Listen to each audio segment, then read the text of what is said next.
This week, we talk about the edible bean and grain harvest. Soybeans are up next, and maybe even corn this fall. Also, the end of gardening season during my online column. And finally, in the second half of our show, what did we do on the farm to entertain ourselves when we weren't working? This is the Rural Reflections Podcast.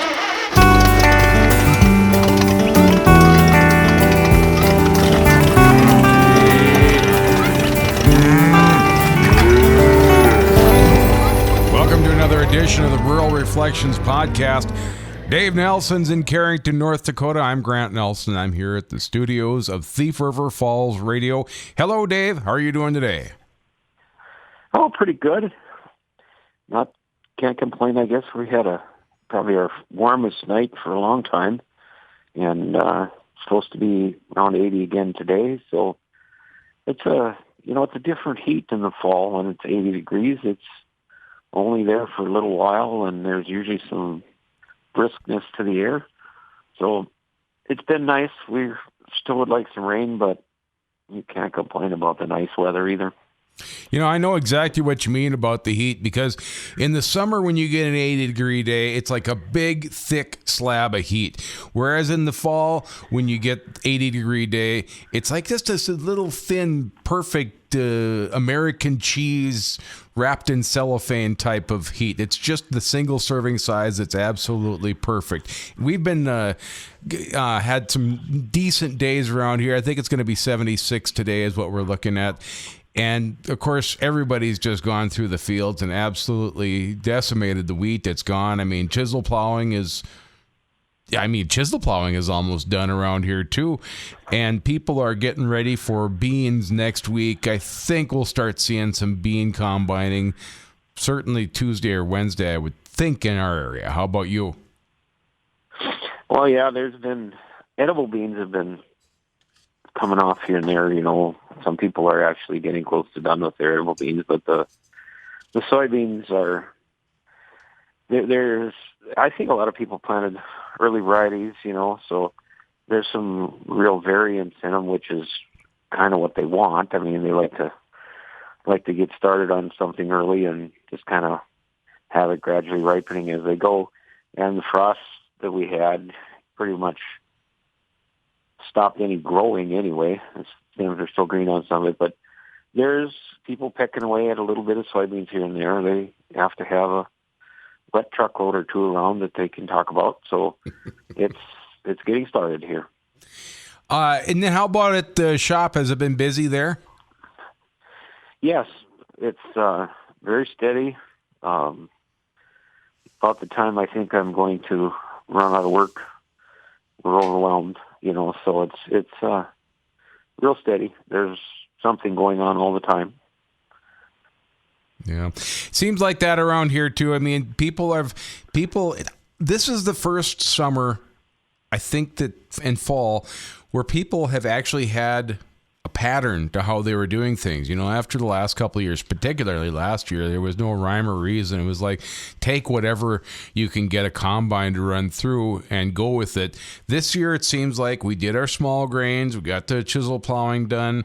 I've seen some fall fertilizer application. And then now we're kind of getting ready for beans. So, I mean, it seems a little bit more relaxed, and people seem maybe even a little bit happier. Oh, I think they are in general. You know, the thing that's going to hit here is when the soybeans are done, and next up is corn, and there isn't any.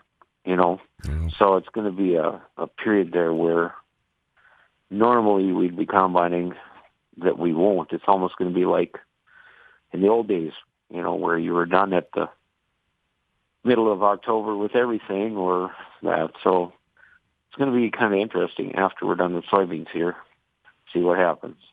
You know, you were talking about edibles.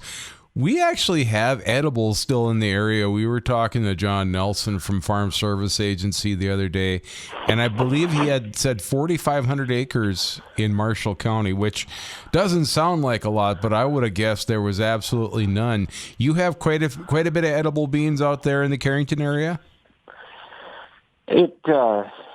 Yes, there's, I would say most people that plant, row crops and beans and stuff like that have some edible beans. They become, far easier to harvest with the big vapor heads and stuff like that. You don't need to knife them. You don't need to go through that major pain.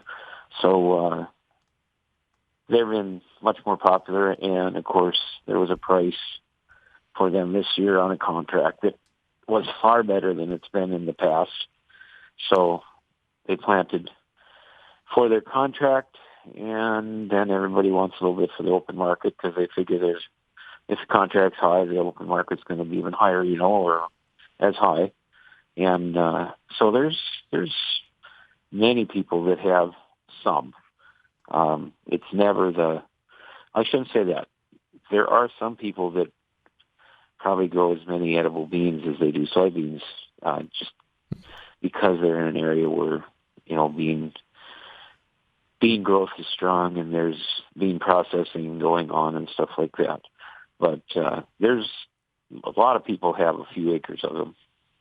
Well, last week I know we do on the radio we do the menus from all the different schools, and there was beans on a lot of different menus last week. I think maybe we get a little comfort out of eating beans when we're maybe a little bit tense about COVID-19 or anything like that, and we're trying to eat our way through those beans to help everybody out there. Dave, how about the canola? Do you have quite a bit of canola out in that area? All that too is kind of like the edible beans. A lot of people have a little, but and that's changed now too because they're straight cutting that, not having to windrow it, which is a nightmare. And so yeah, there's some, and the yields varied. I can't say that I talked to anybody that's getting 3,000 pounds or better. But a lot of people have been okay with 1,500 or 2,000 pounds on it.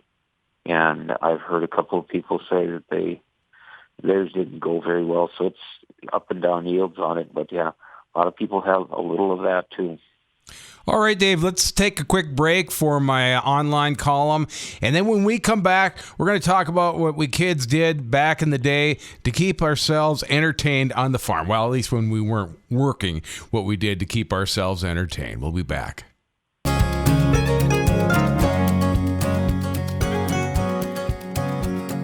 I'm Grant Nelson. This is Rural Reflections. There are natural bottlenecks in life, and thank goodness for them. These are the times that slow life down so that we can review, reflect, and enjoy just a little freshly made nostalgia. Closing out the garden is one of those times. I believe most memories are made from work. As we must earn our successes, we must also earn our memories. Farming's hard work. For most people, gardening is the closest they will get to farming, so you can marry these principles together and grow more than just vegetables out in the garden. Gardening for me was in Viking. My mom liked to garden, and the produce was one leg of the stool that fed her hungry family made mostly of men who ate eagerly. As I recall, the garden was a good mix of peas, carrots, potatoes, corn, pumpkins, more potatoes, and more corn. This is 4 decades later, however, I do remember we always had lots of pumpkins, essential to celebrating Halloween. My brother Steve introduced large-scale farming to the family garden, as I recall.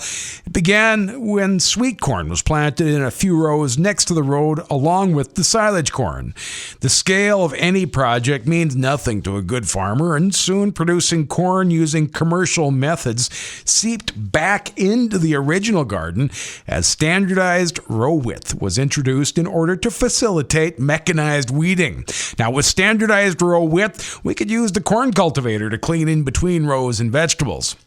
There wasn't much you could do about the weeds in between plants within the row, except old-fashioned hoe work. You'll notice I didn't include the word good, as in good old-fashioned hoe work. I find hoeing unpleasant. It seems to me that we always hoed weeds when the soil was wet. The hoe doesn't cut the weed root as well when it's wet. The wet soil accumulates on the hoe blade, and weight to the backstroke of the hoeing action is increased. It's just a lot more work. Now, the end of the gardening season is kind of pleasant. It's the time of pause. You can see the topography of your garden as you remove the green vines, leaves, and stems. You can see the hills made for pumpkins and the mellow soil left over from digging potatoes. I know what this time means to me. The work performed by the gardener is the same as the work any of us do in life. We trudge ahead, even though we have no idea what the future holds, and the topography of our lives is a little hard to see at times. However, towards the end of our lives, the vines and foliage clear, and we can see the soil upon which we grew our crop, and we get to enjoy the harvest of all that work. I think the pause in gardening comes from perspective. The work, the harvest, and bare soil are our lives. And there's fewer questions as we face an inevitable winter. It's a good time to pause, reflect, and maybe even hoe a little. I'm Grant Nelson. This is Rural Reflections. Okay, Dave, now we always talk about working on the farm, and there was definitely a lot of work to be done, particularly back in the 60s, 70s, 80s, because there wasn't quite as much mechanization. Sprayers weren't as big, probably not the prevalence of skid steers on the farm, so there was plenty of work to do. However, there was also time for recreation, or you could just be bored if you wanted to, but I think we usually went towards recreation. Now, I can remember particularly winter, back in the winters of 70s and the 80s, those lasted at least 3 times longer than what they did now, at least in my memory. And we did a lot of snow tunnels. We built a lot of tunnels going out there with a shovel and hollowing out a big hill of snow. And then usually you'd build up a little wall around the entrance so you wouldn't get wind coming in there. Did you guys ever build those?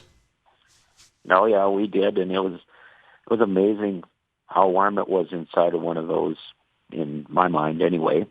We even took and once in a while we'd drag some straw into there, so the bottom of them was supposedly a little warmer, and it was something to burn some calories, and it was always fun to imagine what you were doing in there. And we used to dig snow tunnels when we were kids, for sure. There was that little folding shovel that I don't remember where it came from, if it was Grandpa or who, but that little folding shovel that never folded because the nut was stuck on it, that we use a lot inside of there.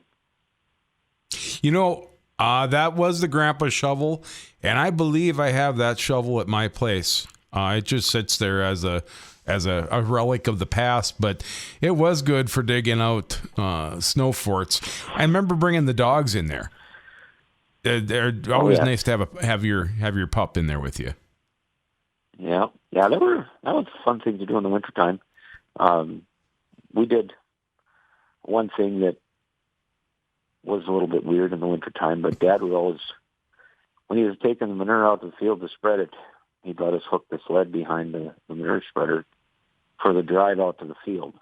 And then we had to wait when he spread manure, and, of course, knowing Dad, he was always threatening he was going to turn the manure spreader on when he's pulling us behind him in the sled, but never did quite get it. We never got hit with anything anyway. But that was another thing we waited for, was to get on the sled behind the manure spreader when we went out to the field to spread manure. We used to build, now this would have been with our nephew Jamie. I used to build pretty elaborate tunnels with square bales. And Daryl did this too. I mean, I think I learned a lot of my my creativity from Daryl. And he'd set up tunnels within bales of hay, use the square bales and stack them up. And then we'd run around inside there all the time. And that was really enjoyable. We'd sit in there and read Mad Magazine or Cracked Magazine on Saturday afternoons. That was really enjoyable. I know the weird things a person comes up with, but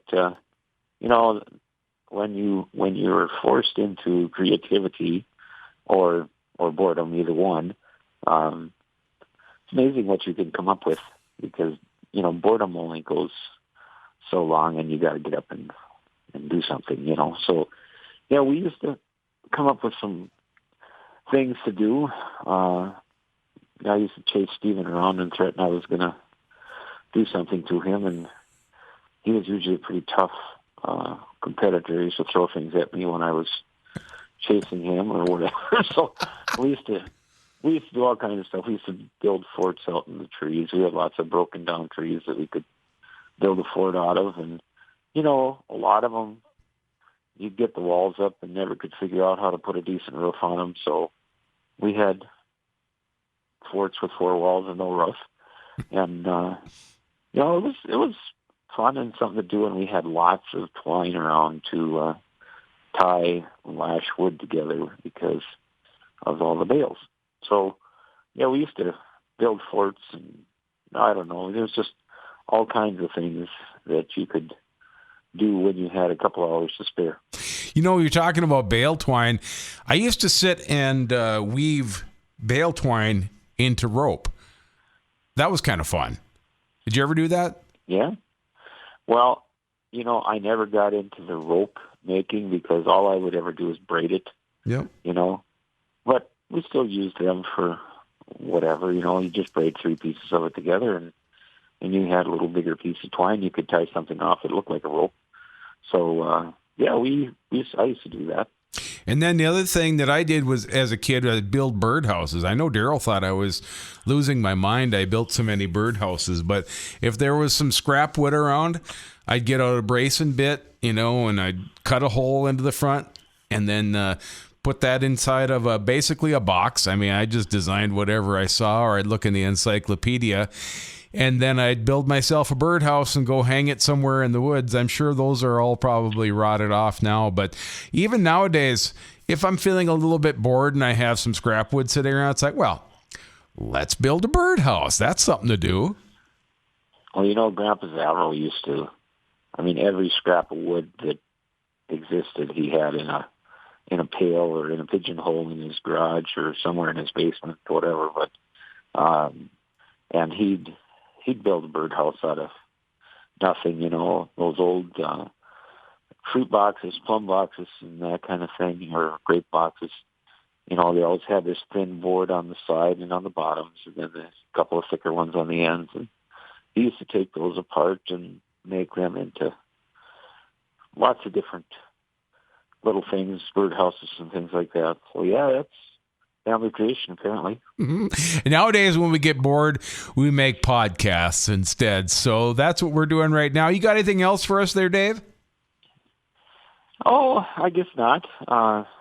Just have a good weekend, and hopefully weather holds and we get enough rain so we can do a little bit of field work and finish the year out like a normal year. That sounds pretty good to me. And as Augustus McCrae used to say on Lonesome Dove, here's to the sunny slopes of yesteryear, Dave. Thank you so much. There he is, my brother Dave Nelson in Carrington, North Dakota. I'm Grant Nelson here at the studios of Thief River Falls Radio with the Rural Reflections Podcast.